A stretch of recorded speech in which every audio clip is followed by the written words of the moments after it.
My name is Reilly-Boccia, and I'm here to talk today about one of my favorite drills to do as a hitter. This drill is going to be able to help a hitter with having a strong front side, having great separation between their hands and their front foot, and being able to understand the proper tilt that is necessary to hit with. This drill can be called the high knee drill. It can be done in various different ways.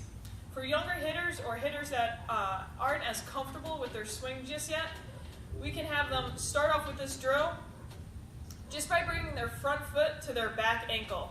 This will help with any discomfort they may have with strength or balance issues. A hitter that may be more advanced can bring that front foot to their knee and start to make this drill a little bit more difficult. To begin, we're going to bring this front foot either to our ankle or to our knee. We're going to be able to get to a checked in position. If checking in, we end up losing our balance, as a hitter, you can just bring your foot down to your ankle to be more balanced in your checked in position. We're going to make sure our hands still contain rhythm, even though if we don't have our rhythm with our body because we're trying to balance, but you can still have rhythm with our hands. So from this position, I'm checked in, I have rhythm. We are now going to work on the separation phase of our swing.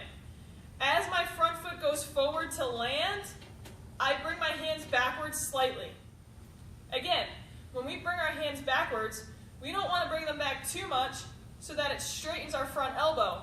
We just want to bring our hands back enough so that the knob is facing our catcher's mitt. Our bat head and the barrel should almost look like if there was a shadow, if there was a light pointing back here, this would be splitting our head. We don't want our barrel to leak in front of our head, and we don't want it to wrap too far behind our neck. This is going to lead to a greater distance that needs to be traveled in order to get to contact. Having our knob face the catcher's mitt should be just enough wrist load in order to be successful at the plate. So, to continue, as my foot comes forward, my hand comes back, and we want to make sure there's a slight pause at this position before we continue on with hitting the ball. If a hitter completely falls down with no separation, their hands are going to be diving towards the ball before they have established a strong front side. This is going to lead the center of mass to get leaked forward. Now, at contact, the hitter is in no position to be palm up, palm down with a strong power L. This will be indicative a lot of times of hitters hitting balls straight into the ground. Therefore, the slight pause that we need to have at the end of our load position is crucial to this drill. A lot of times I'll tell hitters, once they land, to make sure they're landing in a good athletic position on the ball of their foot. Once they're ready to commit to the swing, now is when they start to lower that heel into the ground. As the front heel begins to lower, their back heel should begin to come up, almost like a roll. Front heel comes down, back heel comes up. That's the commitment phase of the swing. Now the hitter is able to hit with a strong front side. Here's a good example of how this drill should look. The hitter's checked in, make sure they find their balance, they load and separate with a pause, and then they're able to complete their swing.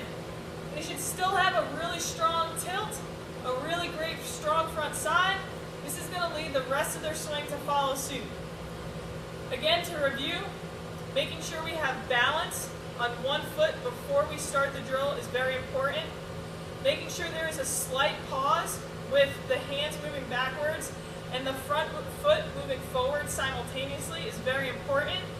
And then lastly, being able to fire that front heel down as the back heel comes up will lead to a great backside drive, creating a ton of momentum and power that gets delivered into the ball. The hitter will be able to tell right away with this drill if they are falling too far forward or if they have the correct lean and tilt necessary to hit up against a strong front side. The one thing I like about balancing in this drill is if you have a hitter who's trying to hit from too narrow of a stance or too wide of a stance, making sure they're balanced and then having them come down out of their balanced position will probably lead them to a perfect athletically based stance. This way they can see right away, okay, this is probably the position I need to be in at contact with my feet and where I should be in my stance phase. This will help them with too narrow of a stance or too wide of a stance. This has been Cassie Reilly-Boccia talking about the high knee drill.